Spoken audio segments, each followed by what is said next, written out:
Hey folks, Rick here from LaLa Farm. So, you know, that kind of melancholy time has arrived where we got to send a couple of animals to the processor.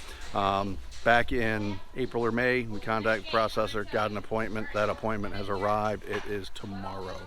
So stay tuned.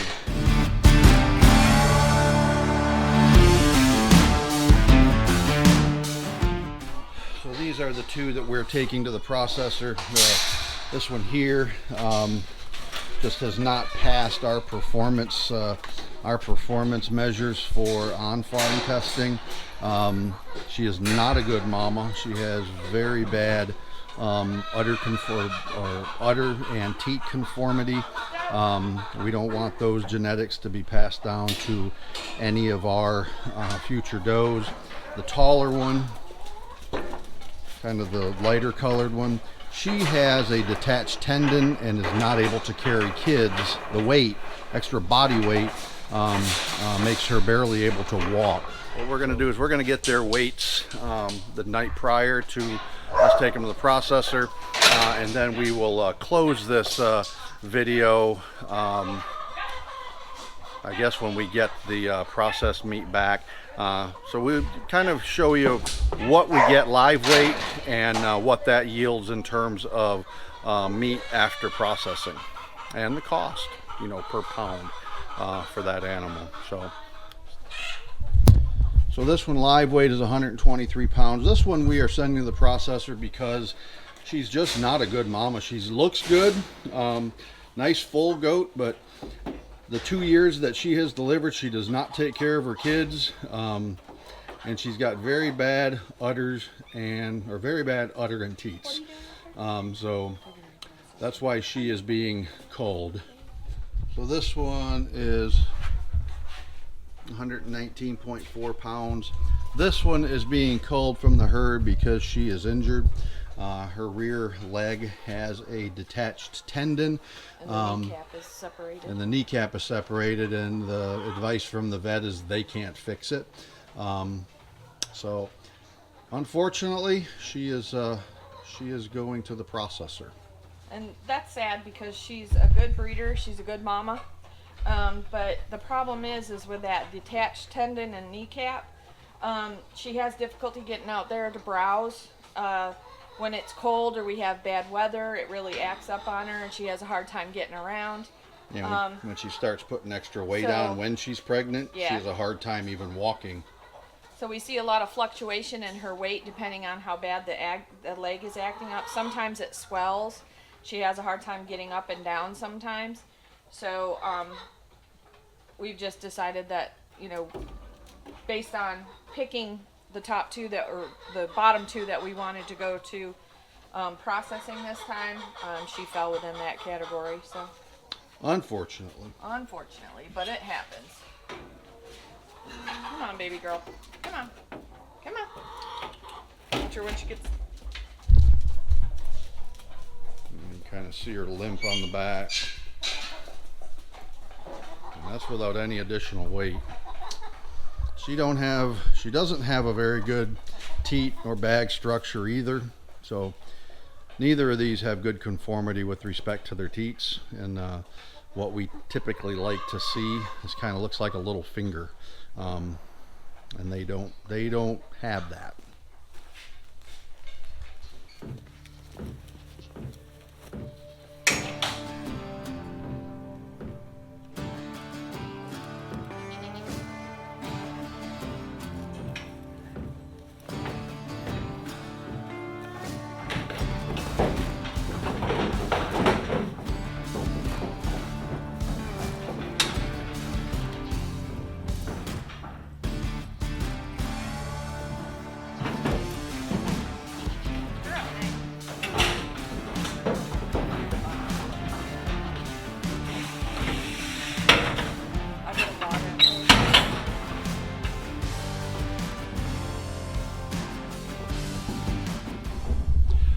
Just got back from the processor. Took about a week and a half or so for the goats, for full processing, packaging of the goat. So let's go through what we got.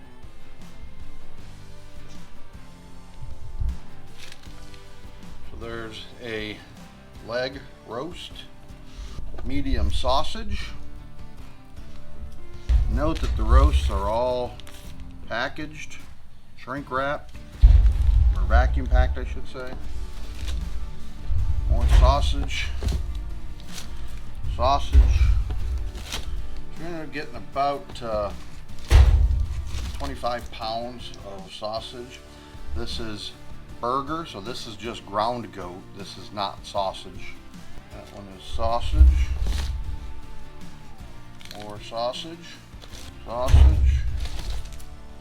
This is goat shoulder. These are chops. More mild sausage. So these are goat hocks. I don't know why I keep saying goat before, because obviously you know it's goat. More shoulders. So these are neck bones. This is what we give Betsy as kind of a special treat. We just keep these in the freezer, and these are basically dog treats. More shoulder slices. Burger. This is shoulder roast slices. More neck bones.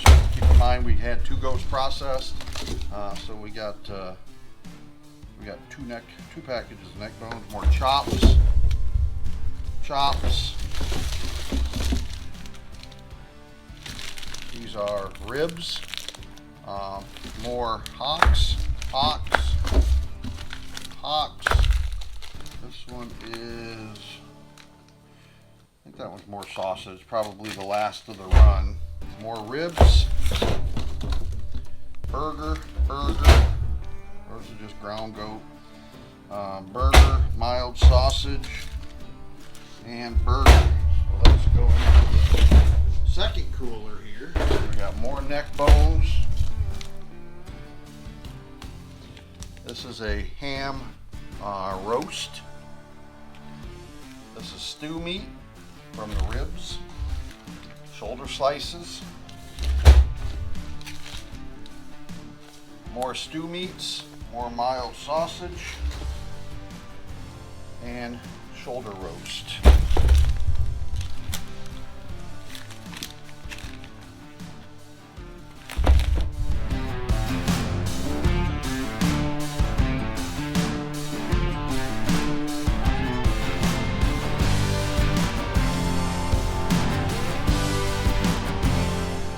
So all of it is packaged.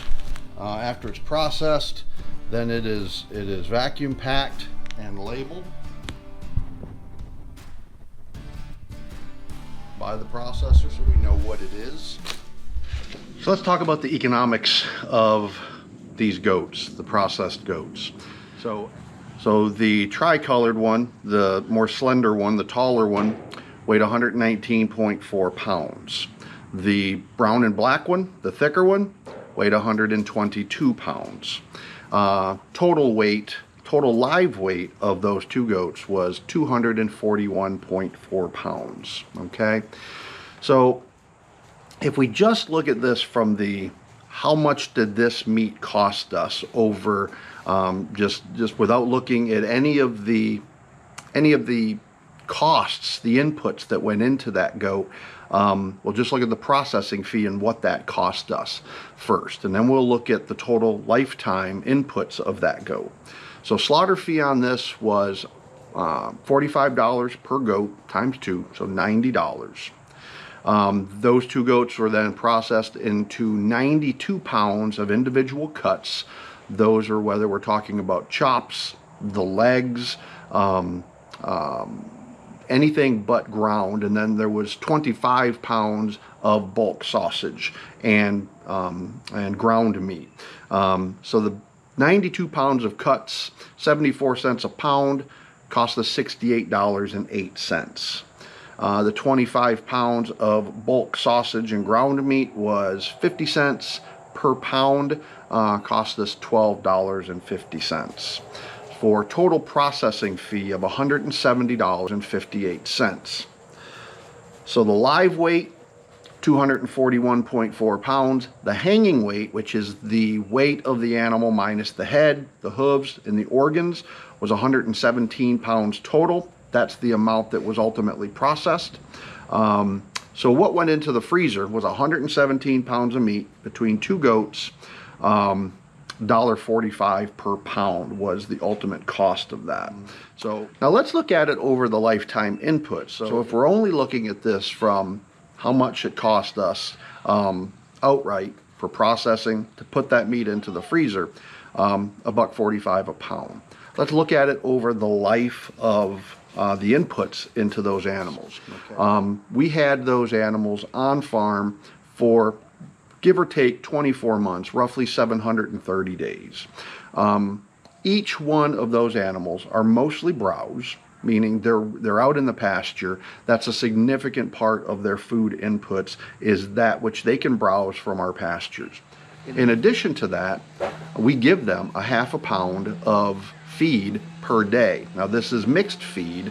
So over that 2 years or 730 days approximately, the inputs into the feed inputs for both of those goats were approximately 730 pounds of feed. We estimated the feed cost at $19.99 per 50 pounds. Now we mix our feed. LaLa's done a video on that in the past, but that's our estimated cost of our feed is $19.99 per 50 pounds. So if we look at that as in terms of a bag of feed, a 50-pound bag of feed, that would have equaled 14.6 bags of feed. Total feed cost $292 is the estimate.